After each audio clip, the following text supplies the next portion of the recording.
Desde su génesis, el Grupo BRICS se estableció como un foro económico y en esta parte de esta edición de Ampliamente vamos a analizar si ese aspecto ha evolucionado y se ha incorporado el asunto político en las discusiones del foro. Estamos haciendo el análisis con el señor Carlos Aquino, él es director del Centro de Estudios Asiáticos, se conecta con nosotros desde Lima, en Perú. Señor Aquino, en este punto, ¿cómo ha evolucionado el foro? ¿Se ha mantenido únicamente en el aspecto económico o también está atendiendo asuntos políticos que denotan que puede ser una representación del llamado mundo multipolar?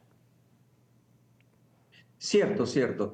Conforme el grupo se ha expandido, obviamente, recordemos que los primeros, Brasil, Rusia, India, China y Sudáfrica, está, por ejemplo, Irán, ¿no? Por ejemplo, está Egipto, por ejemplo, está Arabia Saudita, y sabemos que estos países quieren tener una voz en los organismos internacionales en los cuales no se veía representada, ¿no? Por eso se dice que el BRICS ya está queriendo ser el representante del llamado sur global, representante del llamado antes mundo en desarrollo, ¿no? Y sí, efectivamente, en esta transición, ¿no?, de un mundo unipolar a un mundo multipolar, algunas personas ven al BRICS como ese representante, pero yo diría que habría que tener un poco cuidado, ¿no? Porque, por ejemplo, algunos dicen, bueno, el BRICS puede ser un contrapeso frente a Estados Unidos, por ejemplo, ¿no? Pero recordemos que, si bien es cierto, por ejemplo, en el BRICS hay países que tienen una confrontación abierto grande con Estados Unidos. Estamos hablando, por ejemplo,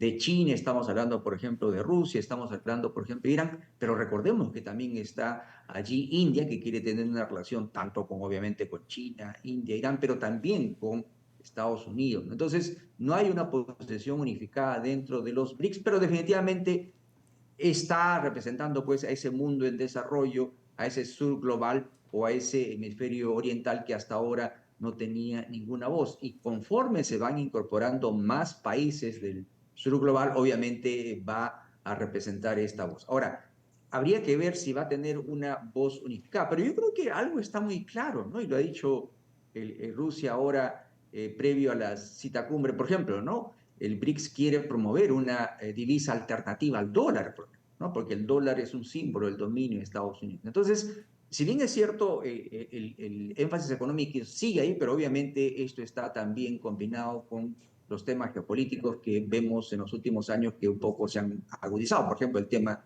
de la confrontación que ahora hay en Europa. Entonces, sigue conservando el componente económico, pero también tiene un peso geopolítico, pero recordemos, no es unificada la voz dentro de ello, ¿no? Porque también recordemos que hay unas disputas ahí entre la misma China y la India, ¿no? Pero bueno, ellos tienen el objetivo común de hacer conocer, pues, la voz del sur global en una forma que no ven representadas, pues, en el Banco Mundial, en el Fondo Monetario Internacional. Yo creo que esa es su gran fuerza, ¿no? Conforme se incorporen más países, obviamente, ese peso de este BRICS va a ser mucho mayor, ¿no? Señor Aquino, con respecto a esta diversidad de voces y criterios, ¿hasta qué punto puede seguir fortaleciéndose el foro, entendiendo que los países miembros tienen intereses geopolíticos tan diversos? Cierto. Bueno, obviamente la idea es tener unas líneas generales, ¿no? Por ejemplo, no se podría esperar que el BRICS sea totalmente anti-Estados Unidos, porque, imagínense, India no quiere eso, también Arabia Saudita tampoco quiere eso, ¿no? Quizás otros países quieren. Entonces, tendrían que lidiar muy, muy fino, ¿no? Primero, hacer valer la voz de los países en desarrollo, tratar de tener, pues, más influencia en el Banco Mundial, en el Fondo Monetario Internacional, dos organismos que están prácticamente dominados por Estados Unidos y sus socios de Europa Occidental. También ver la posible modificación del Consejo de Seguridad, por ejemplo, en las Naciones Unidas, ¿no?, donde un grupo reducido de países tienen poder de veto, ¿no? Recordemos que hay países nuevos, India, por ejemplo, el mismo Irán, por ejemplo, el mismo Brasil, por ejemplo, Sudáfrica, que quieren también tener mayor representación. Entonces, yo creo que si se trabaja en temas comunes, no buscando una confrontación directa, se podría trabajar, porque, repito, es un grupo muy variopinto,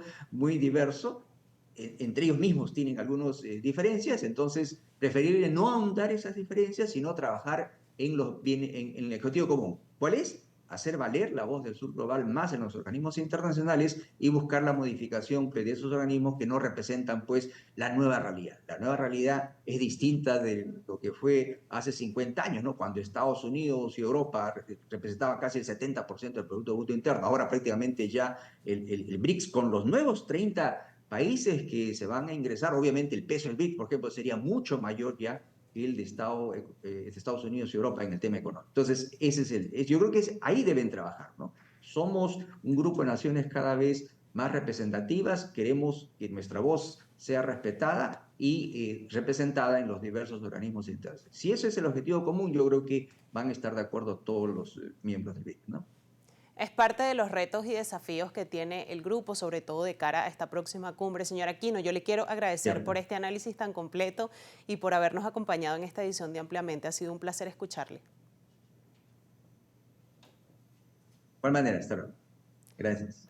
Conversábamos con el señor Carlos Aquino, director del Centro de Estudios Asiáticos. Se conectaba con nosotros desde la ciudad de Lima, en Perú, y aquí nos dibujaba un escenario, un panorama previo a lo que será esta cumbre del Grupo BRICS, que se llevará a cabo del 22 al 24 de octubre. Lo más destacable en todo este asunto es estos 30 países que están en espera, que han pedido incorporarse a este foro económico, un foro económico que ya cuenta con 10 países, que se expandió el año pasado. Recordemos que la invitación también se le hizo a Argentina, sin embargo, Argentina la declinó, pero el presidente Javier Milei asistirá a la cumbre para incorporarse a todas las negociaciones, a todas las discusiones que se harán en la ciudad de Kazán, en Rusia. Ha sido, como siempre, un placer acompañarles en una nueva edición y recuerde que si quiere revisar nuevamente esta edición o anteriores ediciones, que por cierto hay una dedicada al Grupo BRICS, a su funcionamiento, aspectos muy definitorios de cómo funciona el Foro Económico, lo puede revisar en nuestro canal de YouTube. Ahí usted pone Ampliamente y sale la lista de ediciones, puede revisar la que usted desea. Como siempre, ha sido un placer. Feliz noche para todos.